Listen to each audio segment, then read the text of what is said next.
애잔되잖아요. 그랬을 때 교회 생활하는 것들 이야기를 쭉 들어보면서 큰 교회 다니는 친구도 문제가 있고 작은 다니는 교회도 문제가 있긴 있는데, 그럼에도 작은 교회 숫자적으로도 이렇게 보면 큰 집이나 작은 집이나 뭐 사람 사는 집은 똑같잖아요. 같은 문제를 갖고 사는 거잖아요.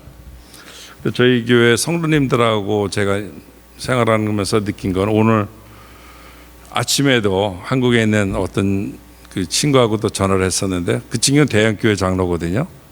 그래서 무슨 얘기를 하다가 우리 교회 오늘 성도주의를 지키는 걸 이야기하고, 또 우리 교회는 이렇게 서로 나누는 걸 많이 한다 그랬더니 그렇게 부러워하더라고요. 그래서 하여튼 우리 교회뿐 오늘 이제 한 세 분이, 우리 정태성 장로님, 백경영 권사님, 이원숙 권사님 세 분이 나오셔서 교회 생활 안에서의 그 감사를 이렇게 나누는 이야기를 하실 터인데, 아마 제가 알기로는 우리 세 분만이 아니라 앞으로 여러분들이 다 돌아갈 건데요, 정말 훌륭한 스피커들이시고 또 많은 분들에게 감동을 주는 여러분들은 그 메신저라고 전 믿고요. 그래서 한 분 한 분 이렇게 오실 때마다 이분들 참 긴장하실 거예요.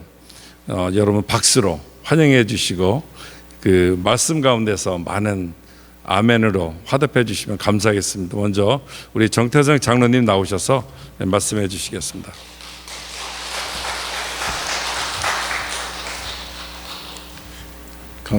감사합니다. 박수 쳐주시고. 우리 김길 장로님께서 지난주에 이제 저한테 우리 교회 캡스톤에 오면서 이제 받아왔던 은혜와 감사에 대해서 간증 겸 이렇게 한번 이렇게 쭉 이렇게 한번 쓰라고 그랬는데, 뭐 주일 예배 기도문이나 그 간신히 뭐 수필처럼 쓰던 사람이 갑자기 무슨 대화 드라마 그걸 쓰는 것 같이 아주 좀 힘들었습니다. 근데 짧은 시간에 어떤 저한테 주어진 시간에 우리 캡스톤부터 주님 마음 캡스톤 올 때까지 죄송합니다. 우리에게 어려움이 있었는데 그 어려움 속에서 우리 하나님께서 어떻게 우리가 그 어려움 가운데서 함께하여 주시고 우리를 구해 주셨나? 제가 생생한 증인이었으니까 여러분들이 혹시 우리 주님 마음 교회 분들은 잘 모르실 거예요. 근데 하여튼 과거를 뒤집어 보면서 우리 하나님이 여태까지 인도해 신 우리 에베네셀 하나님을 증거하고자 합니다. 많은 부족하지만 잘 들어주시면 감사하겠습니다. 제가 한 20여 년 동안 섬기는 교회를 이제 옮기게 됐는데 참 마음이 힘들었어요. 힘들고 그런데 우리 그때만 하던 이름이 바뀌었죠. 머릿돌 장로교회를 이제 해서 거기에 등록을 하게 되었어요. 2012년 9월 둘째 주 등록하면서 우리 성도님들이 우리를 따스하게 맞아주시고 위로해 주시고 그래가지고 참 많은 위로를 받고 신앙생활을 했었어요. 네, 이제 2016년 소설 같지만 우리 교회에 큰 어려움이 옵니다.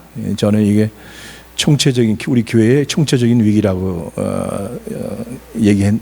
짚고 싶은데, 총체적인 위기는 재정적인 위기와 더불어서 성도들이 이제 갈리는 거예요. 그러니까 성도들이 안 계시는 거예요. 그러니까 그런 총체적 위기를 두 번씩이나 이제 2016년 그리고 2020년 우리가 팬데믹 끝나면서 두 번을 총체적인 위기를 맞았습니다. 근데 첫 번에 맞은 2016년에 총체적 위기를 맞았을 때 참 힘들었어요. 어느 날 많은 분들이 이제 나가시고 저한테 저 회계 장부를 하나 딱 주시더라고요. 근데 딱 보니까 잔액이 얼마 없어요. 근데 보니까 나가야 될 그 사역자들의 사례가 엄청 밀렸더라고요. 그래서 내가 이거 어떻게 해야 되나 그랬어요. 게다가 같이 이제 목사님 사역자들하고 얘기하면서 그 고충을 얘기했더니 사역자님들에게서 그럼 내가 그걸 사례를 안 받겠다 이렇게 또 하시는 분도 계시고 또 많이 깎으신 분도 계시고 또 우리 전춘인 사모님 지금 여기 감사드리는 걸 적지 않게 그때 사례를 받으셨는데 1년 동안 우리 전춘 사모님 무보수로 섬겨주셨어요. 그래서 마음속에 항상 감사드리고 있습니다.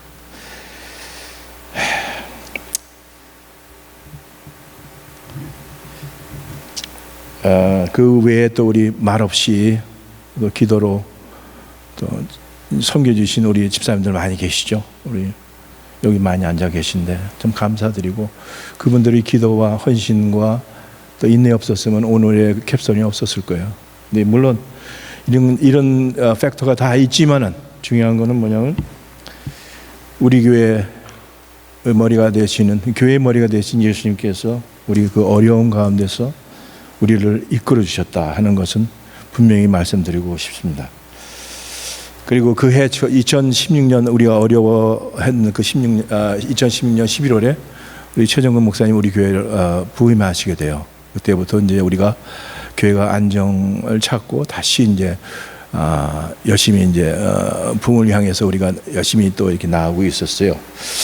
그런데 우리가 다 아시다시피 이제 우리 교회뿐만 아니라 팬데믹이 이제 끝나는 그 무렵쯤에는 다들 힘들었잖아요. 우리 교인들도 이제 온라인을 하다 보니까 실제로 온라인에 안 나오신 분도 계시고 교회 나오다가 관두신 분도 계시고 그러시더라고요. 그래서 숫자를 세보니까 거의 반 거의 다 가깝게 교인 수가 줄어들었어요. 그리고 EM들이 이제 자기네 새로운 사역지를 찾아서 자기 길로 가버렸어요.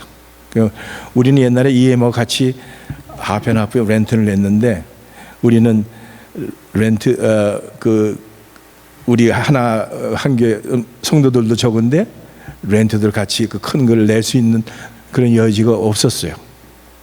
그런데 2019년 팬데믹이 생기기 전에 하나님이 먼저 벌써 손을 쓰셨어요. 그때부터 우리 이충희 목사님하고 우리 최정은 목사님 사이에서 교회 통합이라는 밑그림이 그려지기 시작했고, 말없이 그것이 진행되어 왔었어요. 그러는데 제 바람은 그랬어요. 이 팬데믹 시작하기 전에 교회가 통합했으면 참 좋겠다. 근데 그런 게 없이 그냥 팬데믹이 그냥 진행되고 우리 통합도 없이 그냥 진행되더라고요. 근데 마음속에 많은 두려움이 있었어요. 그런 두려움이 있고, 이게 어떡하나 그런 생각이 있었는데, 팬데믹이 이제 정상이 되고 하려고 그 무렵에 벌써 우리는 다 통합이 다 이제 모든 절차가 이루어지고 이렇게 이제 다시 또 시작하기에는 그런 은혜를 하나님께서 주셨어요. 근데 이제 이 말씀이 제가 긴장해서 그런지 잘 준비를 했었는데,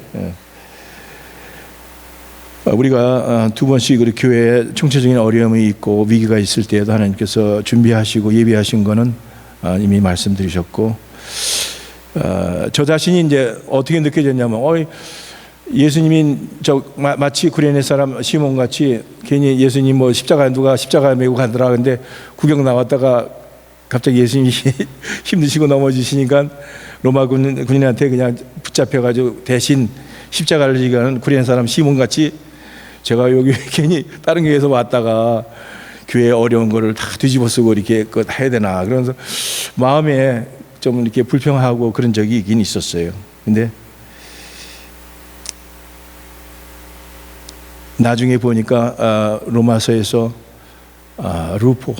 루포라는 건 그 시몬 구레네의 아들이 바울이 이렇게 동역자가 되었고, 그 루포의 엄마, 즉 구레네 시몬의 와이프를 나의 어머니라까지 사도 바울이 칭한 것을 지금 와서 이제 기억하면서, 그래도 어려운 동안에 이렇게 순종하면은 나와 내 집안이 참 복을 받는구나, 그런 생각을 개인적으로 해봤습니다. 이제 뭐 항상 이렇게 하면서 우리가 내가 이렇게 해주셨으면 좋겠다 그런 생각을 많이 했는데, 이사야서 말씀을 55장 말씀을 저에게 주시면서 내 생각은 너희 생각 다르며 내 길은 너희 길과 달라서 하늘이 땅보다 높은 같이 내 길은 너희 길보다 높으며 내 생각은 너희보다 높으니라. 아멘. 이게 우리 하나님께서 진짜 우리가 개인 인간적으로 생각할 때 이렇게 해주셨으면 더 쉬울 것 같은데 아니더라고요. 하나님 방법은 따로 계시더라고요. 여기까지가 오늘날 우리가 온 주님과 함께 했었던 는 아니지만 또 캡손의 간략한 그 총체적 위기에서 하나님이 어떻게 우리하고 함께 하셨나에 대해서 잠깐 말씀드렸습니다. 이참에 또 여러분과 또 함께 생각하면서 같이 가야겠다는 생각이 있어서 한번 나누려고 합니다. 인터넷에 요즘에 참 많이 발전되니까, 근데 그것은 유튜브 같은 게 많이 있는데 그 양날의 칼 같습니다. 잘 쓰면은 우리한테 도움이 되지만 잘못 쓰면 우리를 해하는 거 되는데, 다른 게 아니고 이제 유튜브 통하면 유명하신 이명세를 타신 목사님들 설교가 많이 있죠. 많이 있고 그런데 거기서 은혜를 받으시고 물론 은혜도 받으시죠. 근데 거기서 우리가 머물러 있을 수는 없다 이거죠. 왜냐하면 우리 계시록에 한번 볼 때 예수님께서 7별과 7촛대를 얘기하셨어요. 7별은 각 교회, 소아시아 교회 메신저, 그 목사님이죠. 우리말은 목사님이고, 7촛대는 우리 교회를 얘기하시고, 근데 매번 이렇게 그 각 교회마다 이렇게 칭찬하시고 꾸지람하시고 그러시면서 말씀하신 게 있어요.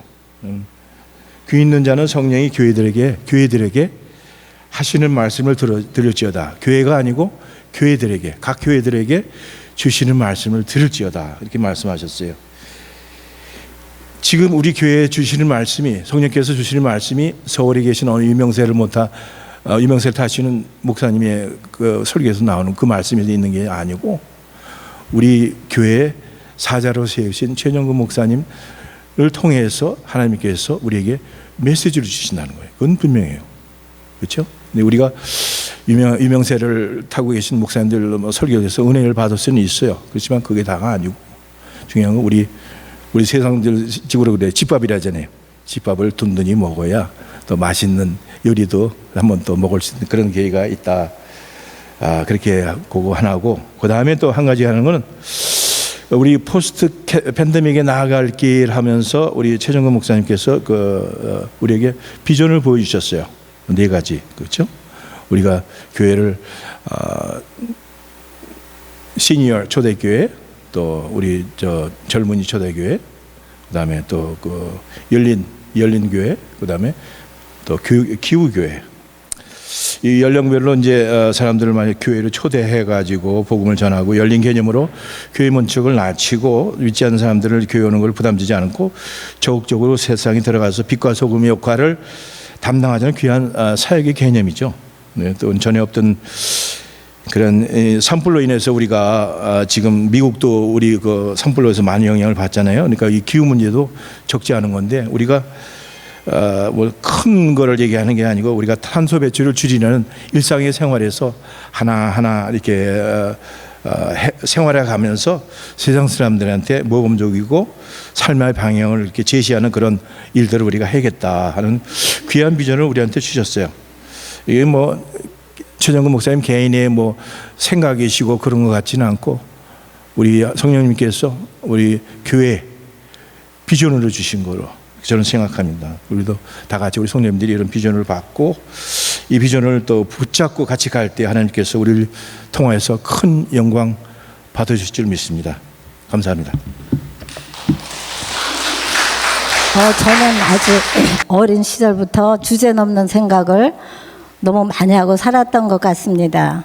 어린 나이에도 죽음을 생각하면 두렵고, 죽은 후에는 어떻게 될 것인가라는 그런 질문이 항상 저를 따라다녔습니다.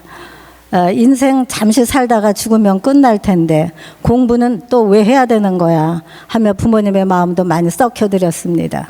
그런 와중에 남편을 만나 결혼을 했고 카나다로 이민을 왔습니다. 아들, 딸 낳고 부족한 것 없이 성실한 남편의 사랑을 받고 살았으면서도 해질 무렵만 되면 서글퍼지고 우울한 모습으로 남편에게 걱정도 많이 끼쳐드렸던 것 같습니다. 그러던 어느 날 친구가 교회 한번 나가보자고 하는 바람에 아무런 생각 없이 그냥 쓰레빠 끌고 따라 나섰습니다. 그날 목사님의 설교를 들으면서 내 안에서 알 수 없는 희망이 피어나기 시작했습니다.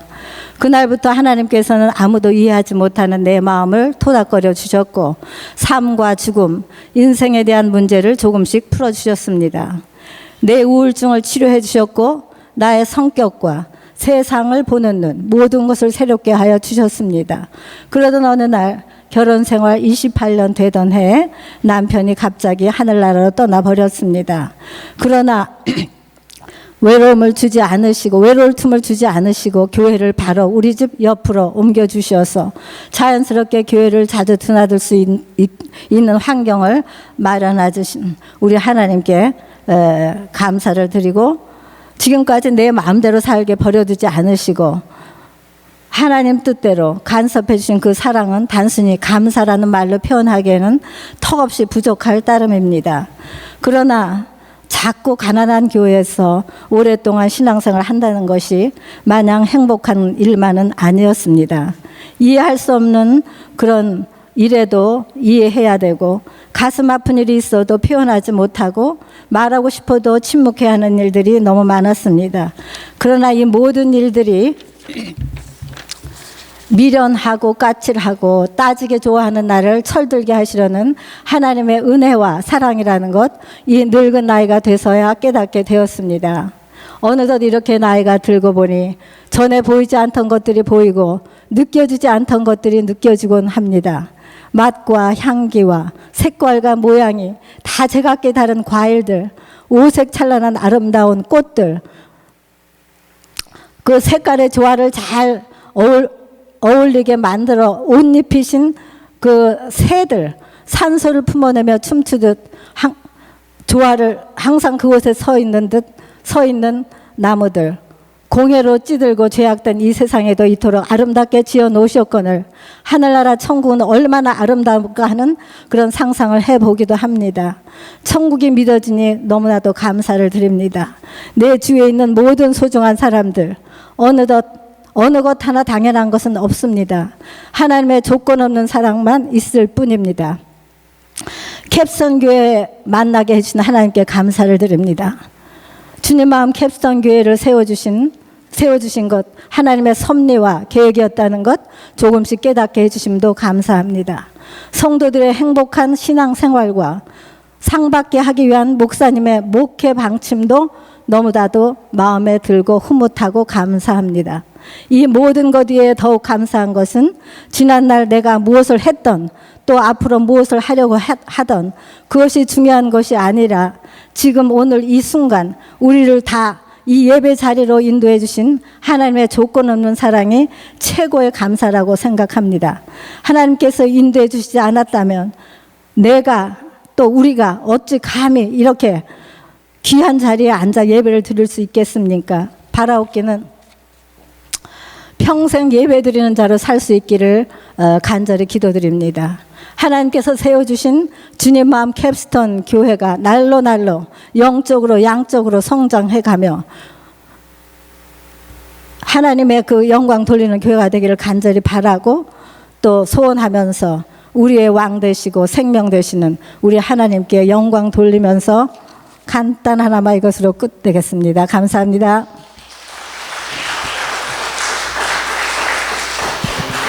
올해 저의 기도 제목이 하나님께서 기뻐하시는 삶을 살기 위한 것으로 정해놓고, 그래서 제가 성경을 찾아봤습니다. 하나님께서 가장 기뻐하시는 일은 과연 무엇일까?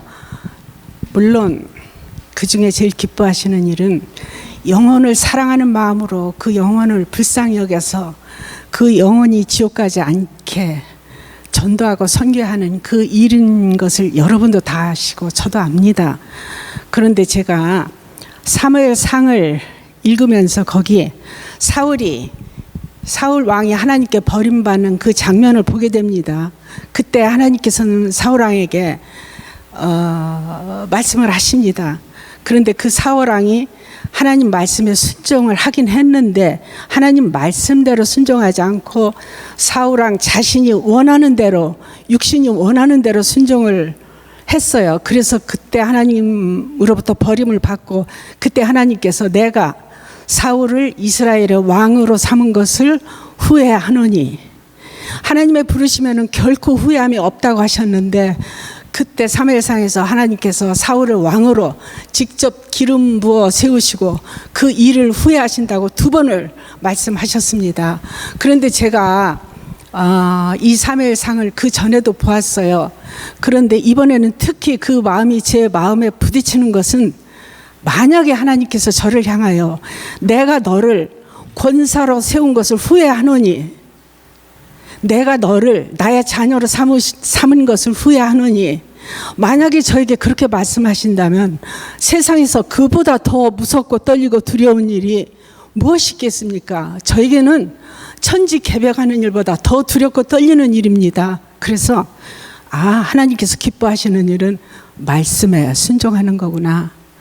물론 전도하는 것도 하나님께서 명하신 일이에요. 그래서 순종해서 전도하고 선교하고, 그렇지만 하나님께 말씀으로 순종하는 일이 하나님께서 정말 가장 기뻐하시는 일이구나, 이렇게 생각하면서 제가 짧은 간증을 하나 하려고 하는데요. 이 간증은 제가 하나님 말씀 붙들고 얼마나 그 말씀에 순종하기가 힘이 들었는지, 하나님을 찾는 중에 하나님께서 도와달라고 제가 그 말이 끝난 그 동시에 세임 타임에 저에게 응답하신 이거 하나를 간증을 하려고 합니다.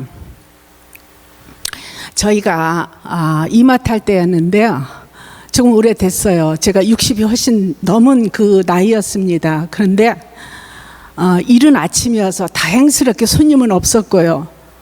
그리고 카운터에 직원이 한 사람 있었고, 또 매장에 남자분이 한 사람 있었고, 그리고 부엌에 일하는 2분 여자분이 있었습니다. 그리고 저는 카운터 바로 옆에 야채 섹션에서 야채를 다듬고 정리하고 이러고 있었는데, 제 남편은 새벽 일찍 나가서 야채 시장에 장을 보고 그때 막 들어오고 있었어요. 그런데 그 눈에 제가 무엇이 좀 거슬렸습니다. 지금 기억은 안 나지만 뭔가 제가 좀 실수를 했어요.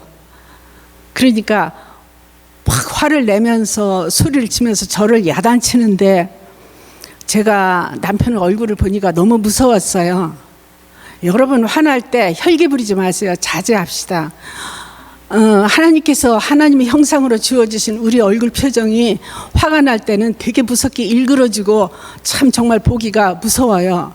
그래서 저는 무서워서 고개를 푹 숙이고 그냥 있었어요. 있는데 다른 때 같으면은 꽥하고 한번 하고 마는데 길게 나오는 거예요. 그래서 저는 꾹 참고 기다리는데 전 너무 창피하고 수치스럽고, 왜냐하면 나이 어린 직원이 바로 카운터 그 옆에 있었거든요. 그래서 제가 가만히 참고 있는데 이제 제 속에서 육신의 생각들이 올라오는 거예요. 그리고 제가 너무 수치스러우니까 막 얼굴에서 열이 나고 불이 나고, 제 가슴 속에서는 정말 육신의 생각들이 저를 막 충동시키고 제 마음을 아주 심하게 격동시키는데 한 번에 끝내버려. 지금이 어느 시대인데 내가 이렇게 참고 그대로 당하고 사냐. 네가 무슨 죽을 죄를 지은 것도 아닌데 막 그 육신의 그 생각들이 아주 격동시키는데 너무 참기가 힘들어. 반면에 영의 생각은 아니야. 끝까지 인내해야 돼. 인내하다 끝나면 안 한 것만 못하고 아무 소용이 없으니까 끝까지 너는 인내를 해야 돼. 그게 하나님이 기뻐하시는 일이니까. 그런데요, 여러분, 영의 생각이 육의 생각을 이기질 못하는 거예요. 영의 생각은 약해지고 육의 생각은 막 이렇게 성해지니까 제가 그만 숨이 꼴깍 넘어갈 것 같이 이렇게 힘들게 되는데, 그 다음에는 머리 뚜껑이 열리고 빵 하고 터질 것만 같아요. 근데 이렇게 터지면은 저도 이성을 잃게 됩니다. 그때 제가 그 마지막 순간에 하나님을 찾았어요. 하나님, 저 지금 하나님 말씀에 순종하고 있습니다. 하나님께서 제가 지는 것이 이기는 거라고 해서 저 지금 지고 있어요. 근데 너무 힘들어요. 도와주세요. 딱 이것만 했어요. 그것도 제가 기도로 한 것도 아니고 머리 숙인 다음에 제 심령으로, 제 마음속으로 신음소리 같이 이렇게 하나님을 찾았는데, 하나님께서는 제가 도와주세요 하는 그 동시에, 그러니까 세임 타임에 다 같이 응답을 하시는데 어떤 방법으로 응답을 하시느냐면, 우리가 보통 이성적으로 생각할 때는 하나님의 응답은 그 상황을 변화시켜 주시든지 아니면 남편의 입을 막아 주시든지 하여튼 그 상황을 끝내주시는 것이 하나님의 응답이라고 생각할 텐데, 하나님은 그렇게 응답하시지 않으셨어요. 하나님께서는 우리가 상상할 수 없는 그런 응답을 하셨어요. 하나님께서는 우리 각자 상황에 따라 다르게 응답을 하시지만 우리가 상상하는 그 이상으로 가장 최상의 것으로 응답을 하시는 것을 제가 그때 체험을 하였습니다. 만약에 하나님께서 그 상황을 빨리 정리해 주셨더라면은 제가 남편에 대한 미움이나 원망이나 분함이나 억울함, 상처 이런 것이 제 마음에 쌓였을 것입니다. 그런데 하나님께서는 그 방법이 아니시고 가장 좋은 하나님의 평안으로 제 마음을 빈틈없이 가득 채우시는 거예요. 이거는 놀라웠어요. 저는 평생 태어나서 그런 평안을 맛보기는 그때가 처음이었거든요. 마치 제 마음속이 사나운 폭풍이 집어삼킬 듯이 그렇게 육신의 생각들이 막 충동을 하고 마음을 격동시키고 정말 참기 어려웠는데, 하나님께서 제 마음을 잔잔한 파도와 같은 그런 넓은 바다와 같은 그런 평안함으로 다 감싸주시고 만져주시고 위로하여 주시니까 게임은 오버. 아무것도 들리지. 아직도 제 남편은 야단을 치고 있는데 제 귀에는 아무것도 들리지 않았어요. 정말입니다. 믿어주세요. 아무것도 들리지 않고 수치심이나 이런 것도 없어지고 깨끗이 무슨 일이 있었나 이렇게 생각할 만큼 진짜 그렇게 깨끗이 다 하나님께서 제 마음을 평안으로 감싸주셨어요. 그래서 이제 아무 일도 없이 조용히 뒷문으로 이제 슬그머니 나갔어요. 이제 다 끝난 거예요. 그러면 평안한데 뭐가 있어요? 아무것도 없습니다. 마음에 쌓인 것도 없고. 다시 평안한 얼굴로 나갔는데 제가 그때 하나님을 생각해 봅니다. 하나님께서는 나와 함께 계셨었구나.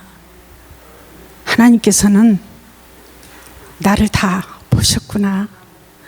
하나님께서는 나의 그 출렁이는 마음을, 육신의 생각들이 들끓는 그 마음을 보셨구나. 그러면서 하나님께서 얼마나 마음이 조마조마하셨을까. 내가 육신의 생각대로 행해서 넘어질까 봐, 실족할까 봐 얼마나 하나님의 마음이 조마조마하셨을까. 그러면서 하나님께서는 응답을 이미 가지고 저를 기다리셨던 거예요. 제가 하나님 찾기를. 그래서 제가 하나님 도와주세요. 이 말이 끝남과 동시에 그게 증거예요. 끝남과 동시에 same time에 그렇게 응답을 해주신 것은 하나님께서 기다리고 계셨던 거예요. 응답을 가지고. 저는 지금도 그때 하나님을 생각하면 제 감동이 제 가슴 속에서 뭉클 올라오고요. 제 눈시울이 젖어들곤 해요. 하나님, 이 하나님을 제가 내 아버지라고 부를 수 있는 것이 이게 얼마나 특권 중에 특권인지, 내가 하나님의 자녀가 되었다는 것이, 하나님께서 나를 자녀로 삼아주시고 하나님께서 나에게 죄사함의 은총을 나려주시고 구원의 은총을 주시고 자녀의 권세를 나에게 주셨다는 것이, 이게 얼마나 가슴 벅찬 감동이고 감사고 기쁨인지 정말 하나님께 감사를 드립니다.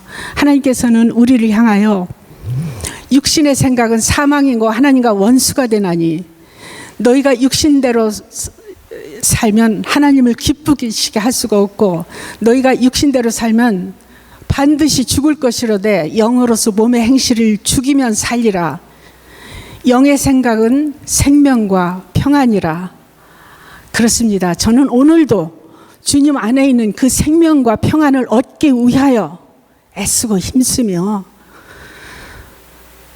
믿음으로 선한 싸움을 싸우며 인생길, 우리가 걸어가고 있는 이 길은 인생길이에요. 이 길을 걸어갑니다. 그러나 저는 많이 부족하고 아직도 연약하여 자주 넘어지고 자주 실수하곤 합니다. 그러나 완전하시고 실수가 전혀 없으신 주님을 믿고 의지하고 따르며 오늘도 저는 이 길을 갑니다. 참고로 저희 남편은 아주 좋은 장점들이 아주 많이 있는 사람이에요. 그런데 혈기를 다스리지 못해서 그 좋은 장점들이 드러나지 못하고 묻히는 것에 제 개인적으로 많이 안타까워하고 참 마음이 아파하고 있습니다.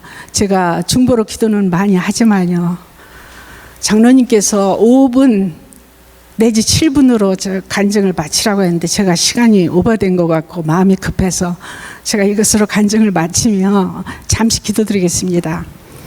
하나님 아버지 은혜를 감사드립니다. 부족한 제가 하나님께서 살아계시고 하나님께 살아서 일하시고 계심을 경험하고 체험한 이 간증을 제가 잠시 드렸습니다. 간절히 하나님께 간구하옵기는 하나님께 올리는 우리의 신앙 고백과 또 우리의 기도와 또 우리의 마음을 통하여서 입술로 나오는 입술의 말들과 또 우리의 삶의 모습에서 나타나고 보여지는 삶의 모습들이 위에 계신 하나로 일치되어서 이 모습들이 다 하나로 일치되어서 위에 계신 하나님께는 영광이 되고 이 땅에서는 간접적인 삶의 전도로 이어질 수 있도록 부족한 저희들을 하나님께서 그렇게 사용하여 주시기를 원하옵고 감사드리며 예수님의 이름으로 기도드립니다. 아멘.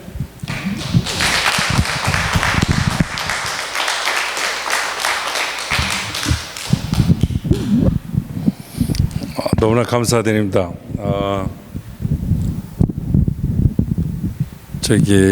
우리 권사님 그 말씀 듣다 보니까 제 아내의 마음을 제가 조금 이해할 것 같네요. 저도 혈기를 부리다가 꼭 점수 다 이렇게 크레딧 쌓아놓고 한 번에 잊어먹거든요. 한 번에. 저도 조심하겠습니다. 정말 오늘 이 세 분 그분들의 삶의 그냥 스토리 그 이야기를 이렇게 들어보면서 이렇게 저한테 이렇게 대입을 좀 해봤어요. 나는. 근데 너무나 좀 창피한 부분이 있었고요. 너무나 감사드리고요. 우리 그 정태성 장로님, 우리 백경현 권사님, 이원수 권사님, 하여튼 감사드리고 우리 이분들께 감사의 박수를 다시 한번 드리겠습니다. 예.